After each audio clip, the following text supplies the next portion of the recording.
You're now listening to Sound Talent Media. Check out more shows at soundtalentmedia.com. The Council of Franks, on behalf of delicious Oscar Mayer 100% beef franks, has declared its official position. Oscar Mayer 100% beef franks are 100% beef frank delicious. This summer, choose delicious. Choose 100% beef. Keep it Oscar.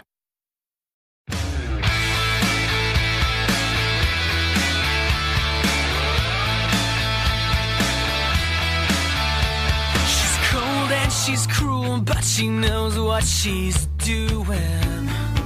The Click Five was a band that got stuck in being part of what the music industry wanted them to be. Unable to explore other sounds, the band eventually broke up, but not without having a major hit with Just the Girl, written by Adam Schlesinger of Fountains of Wayne.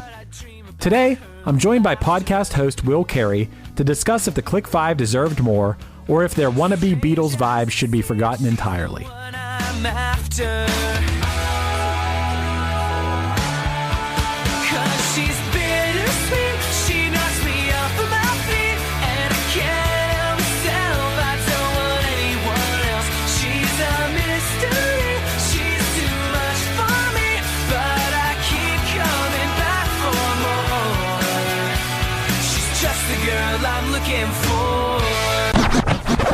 One hit is all you need to make the money guaranteed, and you can live off royalties forever. And it makes me wonder, is it just a wonder, or is it one-hit thunder? All right, Will, so you picked the Click Five with their song, which I kind of forget the name of this song already, because I always think this song to me is just na na na na na. What is this song called?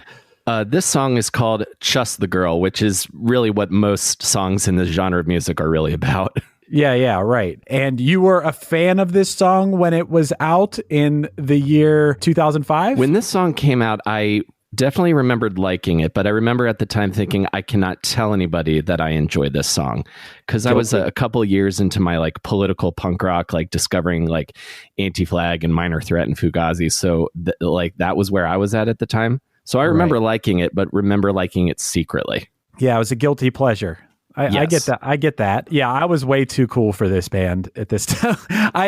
And you know, what's crazy about it is the song itself is kind of like maybe like a poor man's All-American Rejects in a way, or something. Like it's definitely not bad musically. I don't think that was ever my problem with it. I think if the song just existed and maybe was 20% more aggressive, I feel like it's kind of weak. It's a little bit of, yeah, it's very mid-tempo. Like it has all of the things that I like about songs like growing up loving pop punk. It has like palm muted power chords. It's got a super catchy chorus. It has a little synthesizer hook. But yeah, it's very like mid-tempo. But I also think if you were to put this song in like on a mixtape with bands like The Academy Is, I don't think it would sound that unusual. I think you're right. But I think that maybe it was something talked about this on here before. But first of all, never heard of this band before. And Sure. I was very involved in this world of music that this would fall into, you know, never heard of them before. So they came out of nowhere. Mm-hmm. They had the haircuts and the outfit and the cheesy music video. And it just, everything about it just screamed, this isn't real. This is completely just this put together band that paid no dues and just exists. And I think regardless of the song, I think now in my life, I can listen to a song and just appreciate a song for what it is without taking that stuff into consideration. Right. But at the time, I could not do that, especially at the time, touring extensively, busting my ass, selling CDs to people through headphones in parking lots, very little label support and at this time. And to see like, why do these guys get to be famous. I don't get it. Why do these guys get to have a bunch of money? I think so, coming from a jaded perspective, I don't think I could appreciate the song as a song at the time. And that makes complete sense. And I absolutely agree with you. I think they're very much like one of those groups that was very much like, and based on my like Wikipedia research, was like played maybe a little bit around where they are from, but were actively like, let's get a label, let's become part of the machine. So I can absolutely relate to that. The equivalent for me would be like if like a stand-up comedian who I've never heard of, who's been doing comedy for 3 years, is suddenly all over TV, whereas I know tons of funny people that have been like grinding it out on the road and in comedy clubs and in like bar shows and open mics in New York who should be on TV and aren't. That it's the same thing for me. So I totally relate to that. Right. And to be clear, I'm not crying about it here. I'm just saying that like, at the same time, I'm not going to be a fan of them. Like, oh yeah. If you want to talk about the actual song, which was written by Adam Schlesinger from Fountains of Wayne. Fountains of Wayne, yeah. Rest in peace. Mm-hmm. We lost him this year. The dude's an insane songwriter. Unfortunately, it wasn't until after he died that I like looked at his resume of everything. I knew Fountains of Wayne, but I didn't know he wrote all the songs for Crazy Ex-Girlfriend. He wrote That Thing You Do. Mm-hmm. What he's done is just so insane.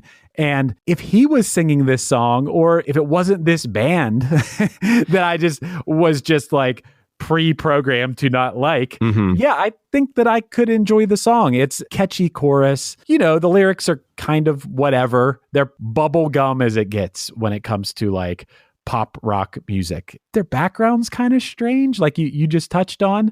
I don't know how much you dug into that, but they were going to Berklee College of Music, so they are all legit musicians. So I got to give them credit for that. It wasn't like they were just cute guys and pretended to play their instruments. So exactly, they weren't found at a mall somewhere and just been like, hey, we're gonna a mall in Orlando say, hey, we're gonna teach you to dance, and teenage girls are gonna scream at you. I'm like, oh, right. Okay, yeah. So they actually like studied music and can play their instruments. I wanted to touch briefly on what you said. Yes, if Fountains of Wayne recorded and wrote the song, I think people would feel differently about it. To be honest, I don't know how most people feel about it. I would assume that anyone that I know would be like, yeah, it's a pretty good song. I'm not too into the band. And most people wouldn't know the name of this band. I know when I did your podcast, we were just talking about this podcast and you brought them up to me. I didn't know who they were. And then you kind of hummed it or sang it to me. I was like, oh yeah, I know that. I know that song. And I definitely heard the name, the Click Five. They were going to music school together, so that's cool. But they were discovered by a talent agent who, this is a quote, liked their playing, but had a low regard for their songs and appearance. So basically, some guy with some pool was like, well, you guys can kind of play. I'm going to get you guys someone else to write your songs. I'm going to get a stylist and whatever. And I'm just going to make you guys into what you need to be famous. And yeah, totally. Is that cool? I personally don't really think that's cool. But that's just my opinion, man. I agree with you completely. It lends itself, and we've talked about this a lot. When you hear of a band or an artist, there's no like history of like their of previous performances or like time in the trenches. I would say, like metaphorically, right? It gives it that appearance of like kind of being slapped together. And yeah, just like you said, this guy took like a grain of an idea. Is like, I'll figure something out for the rest. And for me, I felt the same way when I first heard this song, because the haircuts and the matching suits and even the music video for this song is all clearly screaming, think of the Beatles, right? And very much targeted towards, not targeted towards me. This wasn't targeted towards a punk dude. Sure, yeah. It was targeted towards young girls who they wanted to think the band was cute. And if that's the thing, and it's a cute song. There's no other real way to put it than that. It's definitely got the falsetto parts. It's got a lot of cuteness to it, and that's not necessarily a bad thing. But I think it lacks a lot of depth and emotion and feeling. It's fluff, is what I would call it. 100% unchallenging song, meant to be heard, enjoyed, and then forgotten. That is pretty good summary of this song. Their background gets even weirder. They themselves admitted that they sucked live, which that's lame. Why? You go to music school. Why would you suck live? You should be good. Well, or just play more. Just do more gigs and you will sound better live. There's no I remember excuse. that too. No excuse for that. And it's so weird. They somehow got to working with Paul Stanley from Kiss. He has something to do with this band. And it says like in the music, I watched the music video before we did this, and they like fly in a helicopter to a school, and all the kids in the school are like, "Oh my God."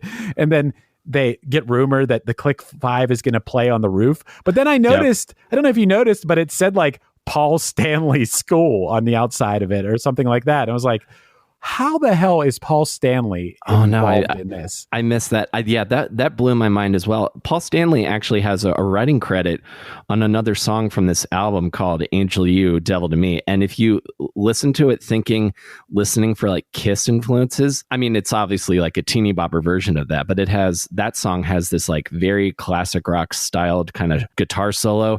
And it actually has a lyric, "She's hotter than hell and cool as they come," which is Hotter Than Hell is a Kiss song. That really made me laugh. Okay, so this band, they are just around. I guess if you're at Berklee School of Music, maybe you're going to have people around like Paul Stanley and talent scouts and record labels. Maybe that's a place where they're sniffing around and seeing what's coming out of there. So maybe that makes sense that would happen. And it wouldn't so much happen if you were just, I don't know, a random dude in shorts playing in some Midwestern city or something. Yeah, that might make a little more sense, but it also explains the lack of depth a little bit too, I would think. Yeah, they got signed in 2004, and then they opened for Ashley Simpson, which was a pay to play. I don't know if you knew that. I think it cost their label $25,000, which made me feel so gross. Just the idea. That kind of stuff is so messed up. And I heard about it. I do the Krista Makes a podcast, and there was an episode where Jarrett Reddick from Bowling for Soup was on there, and they were really talking about that payola and how even though they don't like maybe formally do money anymore, they do things like ticket giveaways and flyaways and things like that. And it's just like, it's a little bit frustrating thinking like, once again, not just talking for my own band, but just like all the good bands out there that are in the trenches, as you put it, and paying their dues and doing things that way, to know that there's like this business aspect to it, which of course there's a business aspect to it, but it's lame when you hear shit like that. Like where are you or I or some other band that we know that's real good from around where we live going to get $25,000? Not that we want to open for Ashley Simpson, but to open or buy onto anything. Like no one has that money. Exactly. And if a friend of mine told me, "Hey, I'm going to open for this huge artist, I just have to pay him this money," I'd be like, "You're getting scammed." Yeah. I would advise against it. Yeah. Well, in this circumstance, I guess it worked out for him because it helped them sell 10,000 copies of their EP. So I guess maybe they got some of that money back in the time when people still bought music. And this song was big the same year that YouTube launched. So we are just now, this is like, I think, right at the beginning of the transition into digital sales, and then eventually, which leads to streaming. So yeah, they sold a lot of copies. I think this song, like, this was a gold single, I found out in my research. Man, that's a good point about the YouTube coming out at that time, because did you know that YouTube is the #1 streaming site? I mean, way more than Spotify or Apple Music or anything. YouTube is the #1 music site in the world. Yes, I did know that. Dude, it's a video site. Why would it be? And I guess it's just because it's so easy. If you don't have to download some other app or whatever. You just search on YouTube for anything and it's most likely there. There's a 99.9% chance if you're looking for something, you're going to find it on YouTube, and no matter what that is. So I guess it makes sense. It's a little bit depressing when you think about like all the effort you put into the sonic sound of your recording and things, and then think about the fact that people might just be watching it on their phone and listening to the sound through their phone, most likely what they're doing. Yeah, but people could do that with the streaming sites too. But on YouTube, that's almost a guarantee that that's happening. Yeah, so it was like kind of a perfect storm for them at that moment.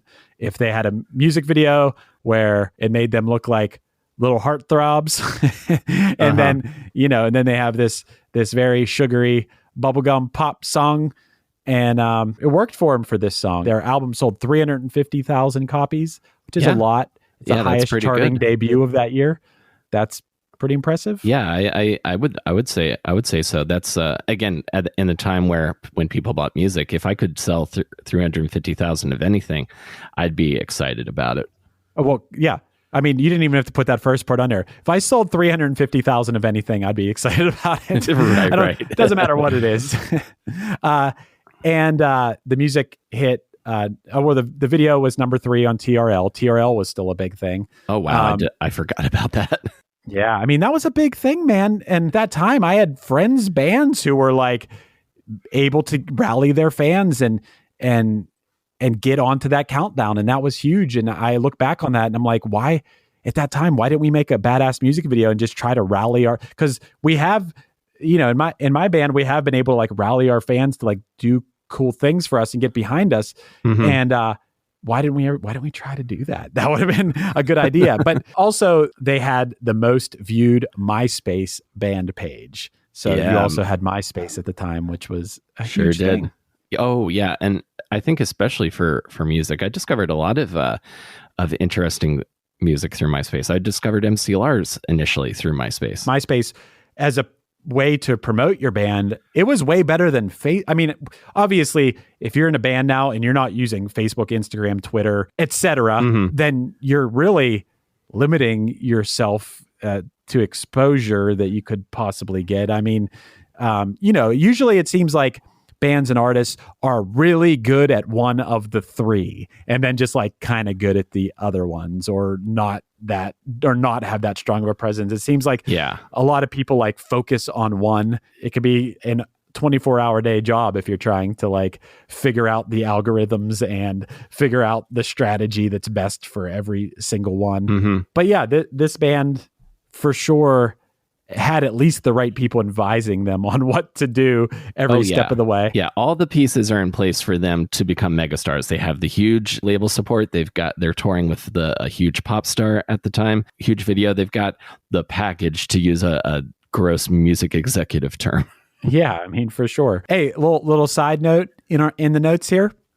This was actually the highest charting song written by Adam Schlesinger. Like, yes, it was.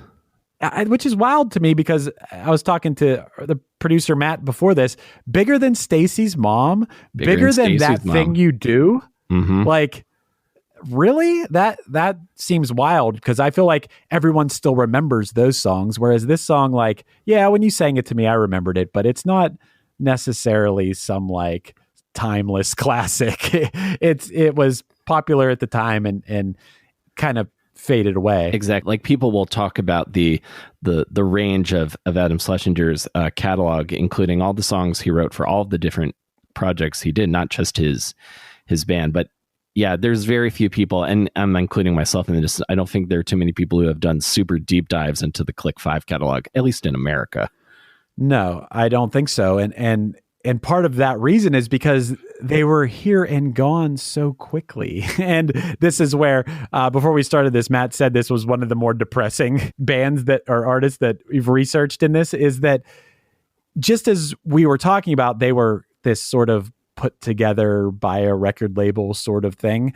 I think at some point after, because they released a follow-up album, but I think at some point after, they wanted to be an actual band. They wanted to like have artistic integrity and wanted to write and develop and play their own songs. And the label was just like, which was Atlantic, was just like, no.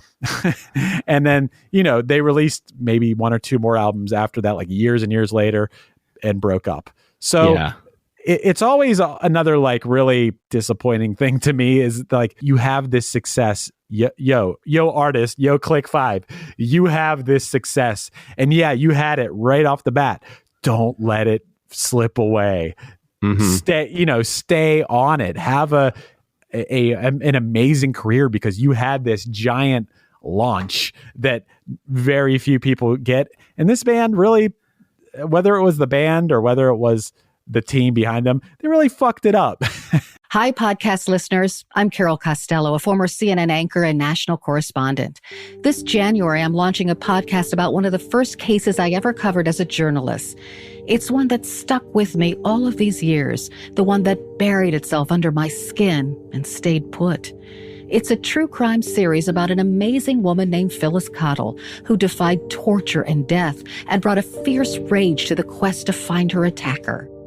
Carol Costello Presents Blind Rage is a production of Evergreen Podcasts and signature title of the Killer Podcast Network. Listen and subscribe wherever you get your podcasts. Discover more great true crime and paranormal programming at killerpodcast.com.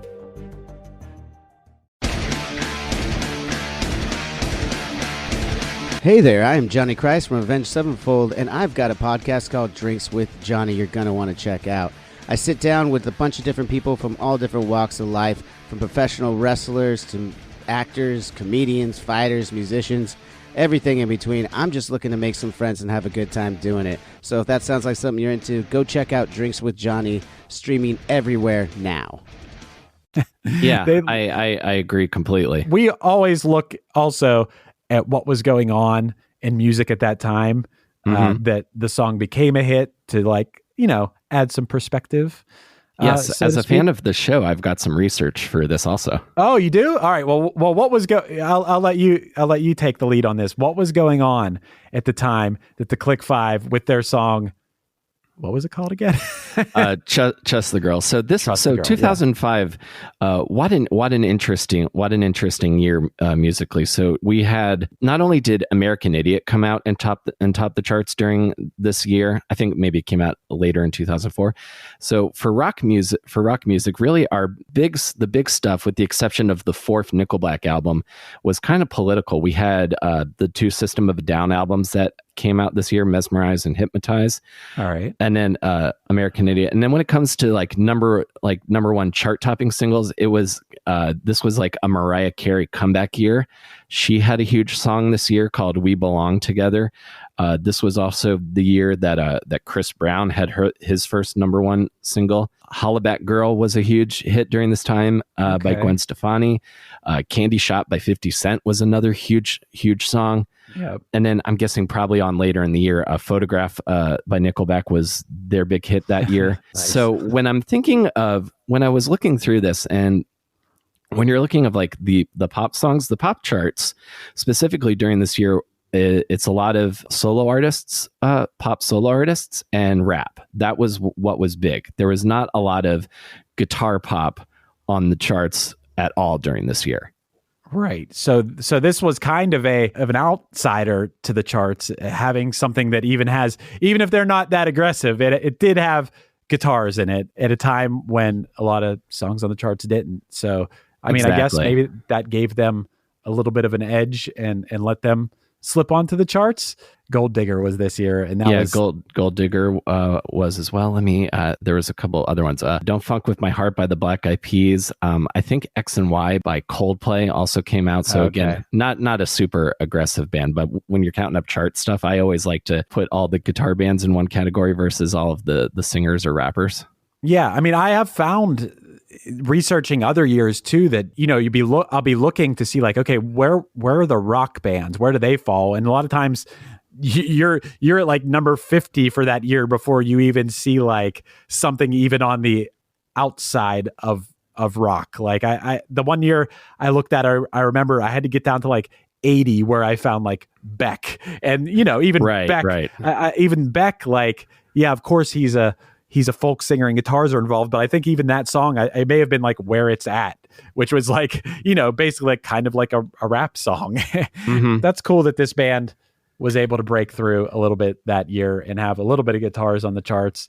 But still, I don't know, man. I listened to the playlist that you and Matt collaborated on for this week. Yeah. I gave it a good listen, and it wasn't altogether terrible. You know, I listened to it while I was eating breakfast, and I'm like, okay, I don't hate this. This isn't painful, but also like I can't imagine myself at any point listening to it. Right. It is the worst kind of reaction in that you're just, there's no reaction. It doesn't make you feel strongly negative. It doesn't make you feel strongly positive, I'm hearing. Yeah. Maybe I would lean towards positive than negative. Just, on the sounds and the melodies of some of the songs. But yeah, man, it's almost like as an artist, I would rather have a reaction where people hated it than not feel anything at all. You know, it's not that I mean, because I feel like if some people hate something, then some people are really, really going to love that same thing, because in one way or another, there is an emotional response. And that's probably how ICP exists. You know what I mean? That's how like these like very polarizing artists exist. And this is not polarizing for me. This is like, yeah, it exists. It's mashed fine. potatoes. It's, you know, it's comforting. Yeah. It's nice, but you know what? You're not going to wear the t-shirt, I guess. It's not going to become like the same way, like I think like punk rock for you and I is very much a part of our identity. I don't know if this band is ever going to be was ever a part of anyone's identity, if that makes any sense. No. And then they weren't around long enough that I don't think they had super fans. They weren't. How could you be a super fan of this band? Because they just released one more album and then disappeared for a long time. And yeah, so they never even had that grassroots sort of thing. You had people that liked them for that minute, probably very young people. I mean, when I say young people, I'm not necessarily even talking about teenagers. I'm talking more like preteens, 12, 13. I would assume. And I do agree with you, but I would put an asterisk on that and say in America, because in my research of their other two albums, because they actually had three, they had like #1 hits in Singapore and Malaysia. Wow. With their second and third albums. Okay. And I found a YouTube video of them, the song Jenny. Yeah, I found a video of them playing that song on a TV show in Singapore, and there are people screaming like Hanson, like they are seeing Hanson in 1997, like the sheer just volume. And this is also like they changed lead singers from the first album to the second and third albums, and people are going nuts. But it was very specifically, and I thought it was maybe just a big in Japan situation. But what I found out is their hits from their later albums were specifically in Singapore and Malaysia. Okay. Yeah, that is very, very specific, but that's cool when you're a band and you can have pockets of places that people love your music. And you know, that definitely helps to continue making music, be able to afford to continue making music. It's pretty inspiring. Well, I wanted to touch on something that you mentioned earlier is you did pick this song, man, and you do like this song. There's no doubt. I do like this song. I do like this song. But to qualify what you said, I had not thought about this song for a while until the Adam Schlesinger tribute album came out, and someone covered this song, and I was like, he wrote this? So that's why it's back in the front of my mind. But I will say 100%, I do think this is a good song. Yeah. You had mentioned like being a little bit older than you were when the song came out, that now you can enjoy music for what it is and not maybe so much all these other things that I'm talking about, that I don't know whether you were feeling that at the time or not, which I'm the same way, man. I 100% did. That's why I enjoyed it. I never bought the album like publicly, but I listened to the song a lot on YouTube. Right. Yeah. And I think that I'm the same way. Is like, I can't think of many artists that I care about that anymore. I care about, I'm talking about like new music coming out now, and like whether it's bands or solo artists or it doesn't matter who it is. I think that 99.9% of the time I am listening to it from a perspective of like the way it's hitting my ears. What does it make me feel? And not so much like, well, who is this singing and how did this come about? I think I can enjoy music in a more regular way. And I think the exceptions are probably if it's somebody from somebody that I know, or somebody from my direct world where I had no choice but to know how it went down, and the way it went down wasn't cool, or, you know, or something like that. Right. And then I just won't be able to strip that from my mind. It'll just be in there and it just won't allow me to enjoy it. This song, you know, like a lot of music, I can appreciate it for what it is. And I would have loved to hear Adam sing it. I don't know if that does that exist? That probably doesn't exist. I looked so hard trying to find Adam singing the song, and I couldn't find anything. because I would have loved to have heard him sing this song also. I got to check out that. I know that covers album came out. I think that the singer of Speedy Ortiz was the one who put it together. I love that band. And she put it together, I believe. For some reason, I didn't listen to it yet, but I'm going to after this. Oh, it's really good. Yeah. I know there were a lot of cool artists on it. Mm-hmm. Mikey Erg does a great version of Hey Julie. Rachel Bloom from Crazy Ex-Girlfriend, the lounge version of Stacy's Mom is on there. And then the group that I had never heard of before this that covered Trust the Girl is... I think they're called Remember Sports. I'd never heard of them before, but it's like very kind of synthy dream pop. Like you listen to their version, it's just like very MGMT-esque. It's like, whoa, where am I at, man? Nice. That's right up my alley. You brought up Rachel Bloom. Do you watch Crazy Ex-Girlfriend? Have you watched that show? I haven't seen all of it, but I've watched it and I think it's amazing. Dude, I love that. It's so good. The songs, I watched like the first 3 seasons. And the songs are amazing. And the fact that then I found out that Adam had something to do with pretty much all of them, whether it was collaborating or straight up writing. I watched that show the whole time and never knew that. And always, normally, I don't know if I would normally like a show that like was basically a musical is what it was. And I wouldn't know if I would normally like that if the songs weren't so good and so funny. And when I found that out, I was like, damn, that dude's just crazy. But yeah, that's awesome. Rachel Bloom covered that song. I definitely got to listen to that. She's so funny, man. Oh yeah. She's hysterical. And yeah, like all of the songs on that show are incredible. When I found out that he was involved with that show, I was like, awesome. I was like when people who are primarily known for like, I love when one hit wonders can go on to have great careers and even transcend their one hit. Right. Yeah, for sure. And I don't know if the Click 5 did that. I don't know. Maybe these dudes are doing something really cool, but my guess is that's probably not the case. I didn't find any info on that. I mean, maybe they're doing cool things, but I don't necessarily know that it is playing music. I think they mostly are in behind the scenes roles now. Eric Dill, the first lead singer, he has a couple of videos on YouTube where he's dressed like the way I imagine most actors in Los Angeles dress. So they're still doing things, but I don't think they're not touring and releasing albums regularly. They're doing things that involve dressing fancy. Right. Which we can all assume that means that it's probably something good. So yeah, good for them. Good for the Click 5. A big part of this is this is gonna be a tough one this week. We got to discuss, is this song bring the one hit thunder or was it a one hit blunder? Oh, I had thought about this question. Part of me wants to lean one hit wonder because of all the stuff we discussed. This huge song, which was really great, but it was written by somebody else, and this was their biggest hit in the United States. But I'm also inclined to think that if they had huge success in other parts of the world, I think that's just as valid of bringing the thunder as well, Yeah, okay. I see that point.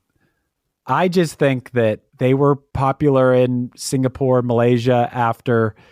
I don't take that into too much account. I'm thinking of my own world. I'm thinking of the place I live. Then by that standard, I think I'd have to say one hit wonder then. Blunder or thunder? By that criteria, I'd have to say blunder then.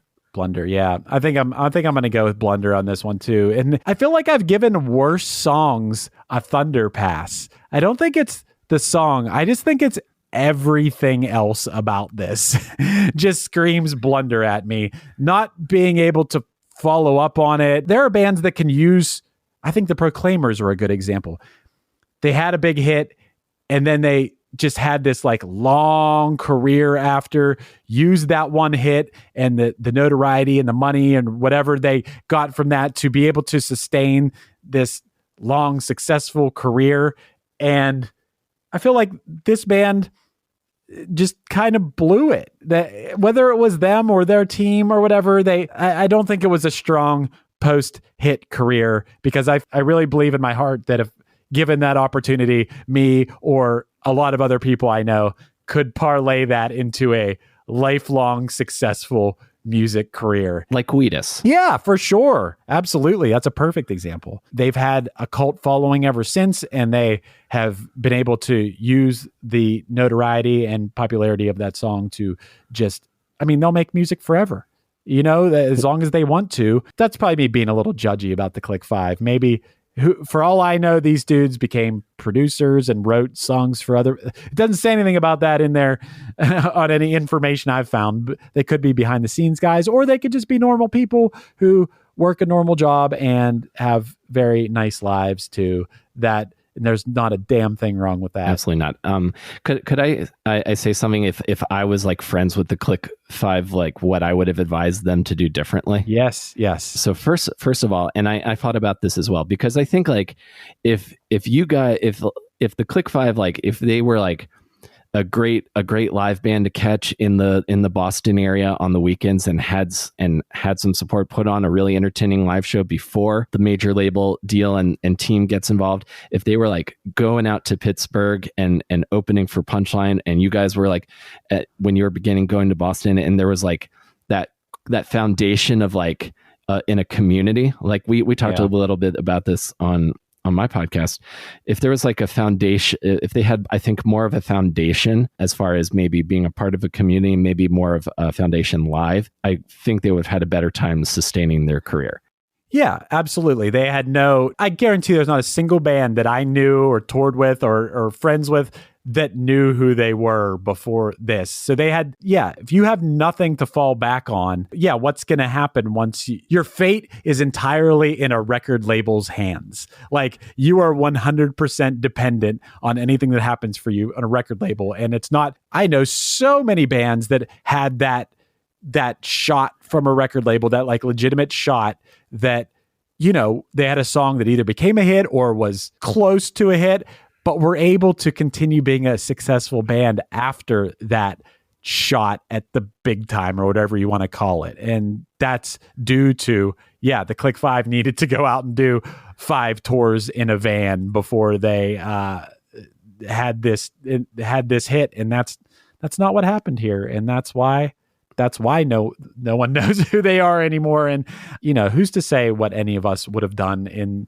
their position in life and whatever. But I'm being very nice about this band. I feel like I could be more of a dick about this band, but I feel like you're making some fair points. Like I don't know how I could handle being in that situation either, but I do think, and kind of what we discussed, there's a difference between like having like pop fans, because they'll be with you for a little while, but they'll go away.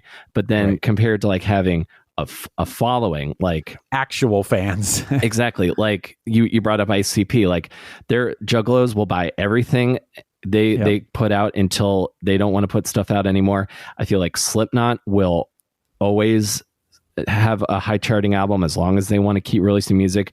Metallica put out one of the worst albums in recorded music history, in my personal opinion, and it debuted at number 1. Yeah. Yeah, that's when you pay your dues and you actually have fans, then it's a whole different world, man. You could take your chance like this, and you could sell 350,000 albums because of a hit song, but then you can consistently sell 150,000 albums after that and have a really nice music career and not just disappear off the face of the earth. So it's a blunder. It's a good song. It's a kind of good song written by a legend. Mm-hmm. And everything else about this entire thing is the epitome of what someone like me thinks is wrong with music. Oh yeah, for lack of a better way to put it. I agree with you completely. I do think the song stands on its own, written by an absolute legend, like you said, but everything around it is just ugh. Hell yeah, man. Well, hey, Will, it was real nice having you on here, man. Thanks for coming on. Oh, Chris, thank you for having me. This was spectacular.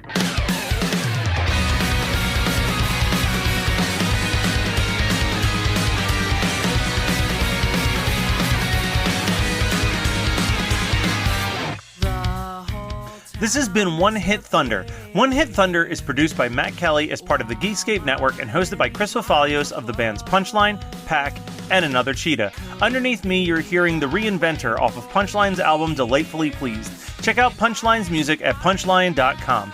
Check out this week's guest, Will's podcast Between Awesome and Disaster, as well as his Patreon, patreon.com/awesomedisaster, and his band, Bright Ugly, at brightugly.bandcamp.com. Let us know your thoughts on the show by emailing us at onehitthunderpodcast@gmail.com. Make sure to rate, review, and subscribe to us on your favorite podcasting apps, and tune in next week for another episode of One Hit Thunder.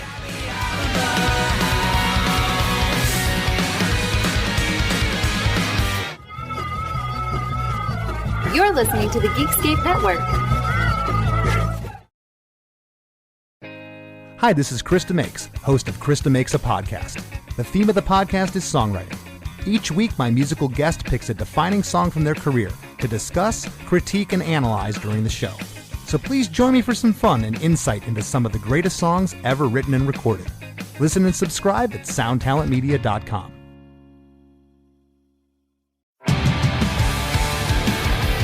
What's up, everybody? I am Finn McKenty, host of the Punk Rock NBA podcast, part of the Sound Talent Media Podcast Network. My podcast is all about doing what you love for a living, and every week I sit down and talk to people who have done exactly that. For example, musicians like Tommy from Between the Buried and Me, Matt from Periphery, Lil Lotus and Shinigami, among many others, photographers, artists, designers, YouTubers like Glenn Fricker and Sarah Dici, and I unpack exactly how they got to where they are today with the goal of helping you do the same. So if that sounds cool, you can listen and subscribe at soundtalentmedia.com, and I'll see you there.